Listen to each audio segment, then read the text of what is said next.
What if the most shocking trade in history happened right in front of you, where mercy looked evil in the eye and said, "You go free. I'll take your place"? What if the worst man in town was pardoned, and the only innocent man left was executed in his place? This is not just a story about a criminal named Barabbas. It's a story about justice, mercy, and a silence that still echoes today. If stories like this move you and you want to see the Bible come alive like never before, hit subscribe and let's walk through history together. Barabbas was no ordinary criminal. He was infamous, the kind of man mothers warn their sons about. He led revolts against Rome. He had blood on his hands, real blood. Now he sat alone in a cold Roman prison cell. Chains clanked around his ankles.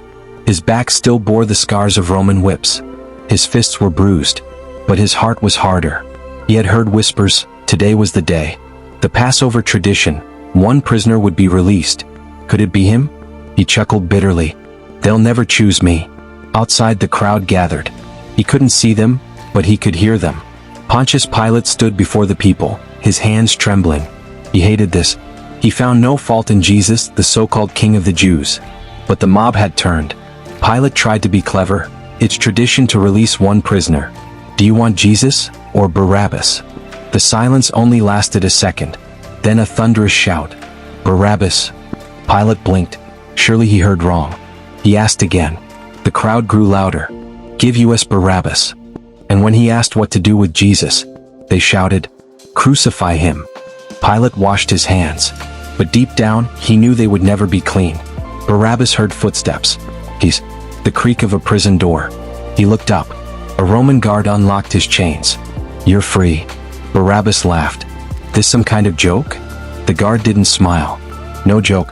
They chose you. Jesus is dying in your place. Barabbas stood in stunned silence.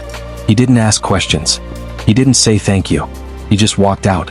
Behind him, the only innocent man was beaten and dragged toward a cross. And Barabbas said nothing. We know little about him. His name means Son of the Father. Ironically, the true Son of the Father was condemned while he was set free. He was a murderer, a rebel, a man who deserved the cross. And yet, God let the crowd choose, and they chose him. That's what makes this story so heavy. Barabbas didn't earn his freedom. He didn't repent. He didn't even say, I'm sorry. But Jesus still took his place. This wasn't just about Barabbas. This was about us. We are Barabbas. We were guilty. We broke the law. We deserved judgment.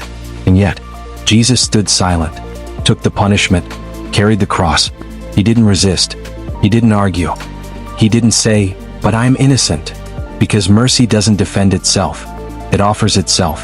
Barabbas walked into the light that day, confused but free. He never saw Jesus again. But he never forgot that moment. How could he? Someone died so he could live. The Bible doesn't tell us what happened to Barabbas after that day. Did he go back to crime? Did he change? We don't know.